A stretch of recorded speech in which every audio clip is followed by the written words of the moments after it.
परिवहन मंत्री प्रताप सरनाईक साहेब शिवनेरी शिवशाही नंतर राजमाता जिजाऊ बस, परंतु लालपरीची दैना फिटणार कधी? नादुरुस्त बसची तातडीने दुरुस्ती करण्याची मागणी डॉ. गणेश ढवळे. बीड प्रतिनिधी.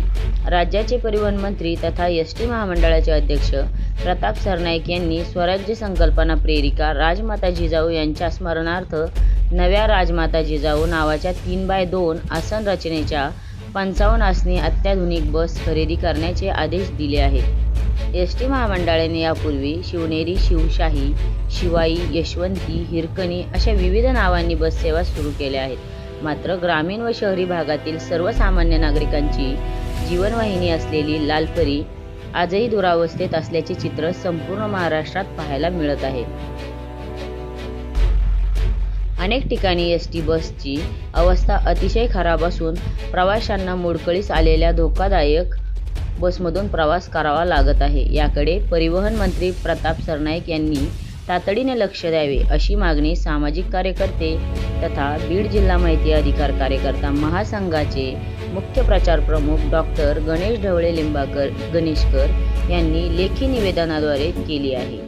सोमवार दिनांक 9 रोजी अंबाजोगाई ते छत्रपती संभाजीनगर प्रवास करताना एसटी बसमधील आसन व्यवस्था पूर्णपणे मोडकळीस आलेली दिसून आली.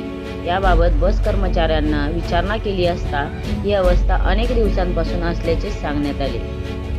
एसटीच्या दुरावस्थेच्या यापूर्वी 3 घटना.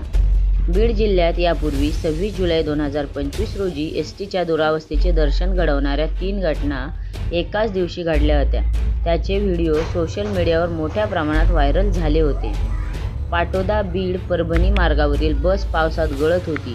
छत खराब असल्याने पावसाचे पाणी थेट प्रवाशांवर पडत होते आणि प्रवाशांना छत्री घेऊन बसण्याची वेळ आली होती.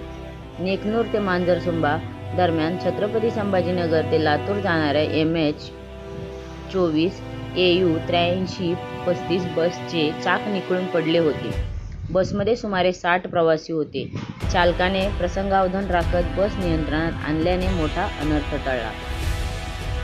अंबाजोगाई अहमदपूर मार्गावरील धावणाऱ्या एका बसमध्ये छत गळत असल्याने एका प्रवाशाला चालकाच्या डोक्यावर छत्री धरून उभे राहावे लागले होते.